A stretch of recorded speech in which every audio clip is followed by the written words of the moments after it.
Hey Dunchbags, what's going on? It's Landon Remixes here.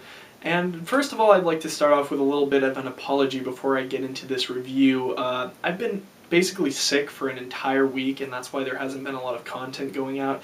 The last two uploads have both been music related, not like my reviews aren't music related, but actual song uploads instead of reviews. I haven't actually recorded a review in a couple weeks, so it's actually kind of sad. And if you can't tell, my voice is still a bit gone, so I'm going to try the best to be able to speak this, but I know that I need to start getting review content out, and some of these albums that have come out recently, in my opinion, are very important that I get my reviews and thoughts out for. So without further ado, let's dig into the Sophomore Studio collab album by Seattle-based rapper Macklemore and also his producer Ryan Lewis. This one's called This Unruly Mess I've Made. Now I can admit I wasn't always the biggest fan of Macklemore back when I was in Maine. He's grown on me a lot more since I've been in the Seattle area, especially since everyone around me seems to be listening to him. I actually picked up The Heist a couple months ago, which was his debut with Ryan Lewis, and since then I've really been able to respect him a lot more as a rapper. Now I promised myself I wasn't going to do a rap album review ever again in my life due to the fact that when I reviewed Kendrick Lamar's To Pimp a Butterfly album, which I absolutely loved, I got a lot of hate on it for saying some probably incorrect things, which was probably deserved, but I figured, okay, I just don't know enough about rap music. I might as well never review a rap album again, so I primarily just featured them in my rapid fire review series, but this album, in my opinion, is so important and relevant that I needed to include it. Now basically the concept behind this is Macklemore went away for I think an entire winter, kind of locked himself up in a cabin with Ryan Lewis and his features on this album and just recorded the entire thing, which honestly is really cool. I've known a couple artists to be able to do things like that. I think Matthew West, the Christian pop singer, did that as well with one of his albums called Stories of a Real Life, I think it was called, and that's when he just got letters from fans and went into the woods and just wrote all of his songs, and that's kind of what Macklemore did with this album. Not really with the letters concept, but just went to isolation to get some inspiration. And with this album, I think it worked.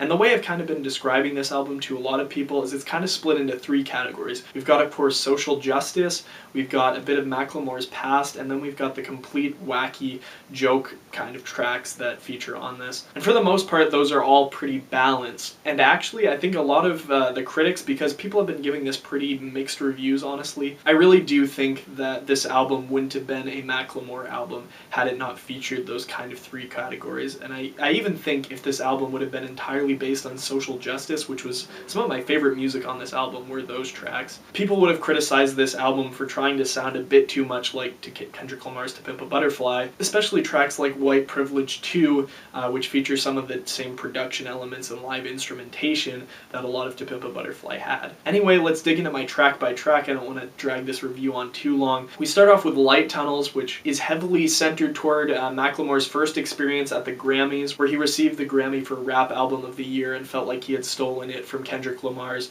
Good Kid, Mad City, and was actually pretty upset at himself about it. So you kind of see him beat himself up on this track, along with White Privilege 2, about how he thinks he's kind of taking away from black culture, being this kind of pop-influenced rapper. On this one, he also talks a bit about the industry and how everyone kind of twists everything and everyone's just pretty fake. And overall, it's a really powerful track and one of my favorites on the record. That continues into Downtown, which is kind of the same wackiness in a way that Thrift Shop went, but I do like this one a lot better. This one's split into a lot of different parts, especially the chorus is one of the coolest things in my opinion on this record. Just split into the instrumentation, the chorus, the rap verses. Everything on this one just flows so well together, and it's a wacky enough track about mopeds for that matter. It's just really fun and something that I think everyone will enjoy. Brad Pitt's Cousin basically just talks about Macklemore's rise to fame, which although some of the lines in this one are a little bit wacky, arguably unenjoyable, especially the line about, "Oh, my Angelinas, if you got..." Yeah, that's a little bit out of my taste, but for the most part, this one delivers some pretty interesting lyrical themes, and I think it works for the most part. Buckshot, I actually kind of hated at first, primarily because of the screeching production that's in this, but it has since become one of my favorite tracks if you kind of ignore that part of the track. It's a song about graffiti, and it brings a whole new light to something that I haven't really experienced points before, which is a lot of this album for me, honestly. Just kind of bringing up issues and subjects that I've been pretty blind to most of my life. Growing Up is actually the track that's blocked from listening to on iTunes, Spotify, all of that, but I did get to listen through on YouTube. Tracks like this and also The Train tend to a bit remind me of the last Matt Carney album, which in a way is a good thing. It's cool to hear this kind of laid-back, piano-based, more emotional-centered kind of vocal rap, which I think is cool, but not one of the necessary standout tracks to me. This one features Ed Sheeran. Let's talk about Kevin, which is actually one of my favorites from the record, and something that, like I said, I haven't been introduced to a lot of the concepts on this one. I wasn't really aware of the issues. I probably should have been, but America has been having over the last few years with overprescription, and this one definitely lights that up for me. If you don't know about this, definitely dig deep into the lyrics of this one. Kind of get lost within Macklemore's intense, fire-hot rage against capitalist America for its overprescription, and I think this is a really powerful track. St. Ides is probably one that a lot of people are going to like as well, still kind of featuring that Matt Carney kind of style. Really just talking about his past, and I think this one's very emotional. Definitely finds its place on the record. Need to Know, featuring Chance the Rapper, is also one of my favorites on this record. We get a bit of Chance singing on this one, which is pretty cool, honestly. I think both the verses talking about capitalism and everything once again are also pretty informative and something that everyone should have to hear. Dance Off, fans of really classic Macklemore like the track And We Dance might find a little bit of that track mixed in with this, really taking some similar styles and just kind of wacky, and then just goes completely off the deep end with Let's Eat, which is just straight up about fried food. And like I said, a lot of critics are going to criticize this one for being a little bit too wacky in terms when Macklemore's trying to fight that in some parts of this album. It's a really fun track. The production on this one is really cool as well, kind of featuring some weird bonks and background noises. It's a little bit whack, but it's a cool track. The two really not doing a ton for me on this record is Bolo Tie and The Train. Not necessarily saying that those were bad. They were in no way bad tracks. I actually tend to like them, but they just aren't standing out really enough to make a big difference, so I'm not really going to touch huge bases on that.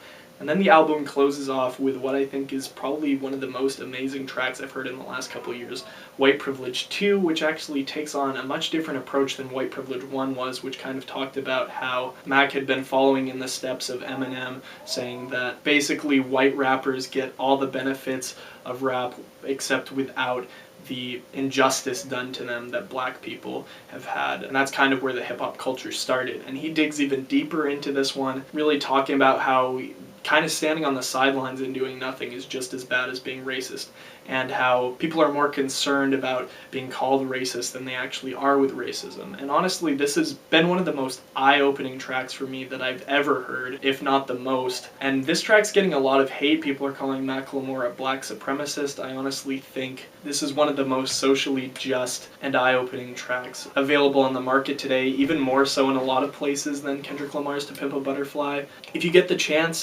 dive into some lyrics from both of those on the website Genius, which I just recently found out is one of the places to get lyrical content from, which is really, really cool actually when you get to finally dive into the lyrics of tracks. White Privilege 2 is basically a 9-minute masterpiece, I think, and just really talks about a lot of the experiences Macklemore has gone through. If you were raised up a conservative like me, this will probably be a huge track for you. And if you have been aware of these kind of things, you might think it a little bit insincere. I really appreciate this album and appreciate Macklemore and Ryan Lewis for providing me with such a clear explanation of something that I've never understood before. One of the major lines in this thing to me is when it features a sample of someone saying, "Firefighters don't go and spray all the houses on the street, saying all houses matter. They spray the one that's on fire because that's the house that needs it the most." And that was one of the clearest illustrations of kind of defining that movement as a person who kind of didn't really understand the Black Lives Matter movement and kind of supported the All Lives Matter tag because, of course, all lives do matter. This one definitely painted a clear picture and kind of reaffirmed my love for Bernie Sanders as a presidential candidate this year. So with that, I'm going to give this album a solid 8. I didn't really focus on the negatives of this album, but I think in a lot of ways the critics are right about some things seeming kind of insincere when Macklemore is trying to create such a socially just and sound album with this. Hope you guys don't hate me. Hope I might have attracted a few new viewers with this one, since this is a little bit different for my channel. If you are, hit that subscribe button, hit that like button, do whatever. Hopefully I don't get a bunch of hate on this one for really no reason, because I really did dig deep into this album and I listened to it probably 4 or 5 times at this point. Ordered it on CD. It should be coming out on Tuesday. Anyway, hope you guys enjoyed this review, and I'll see you later. Peace.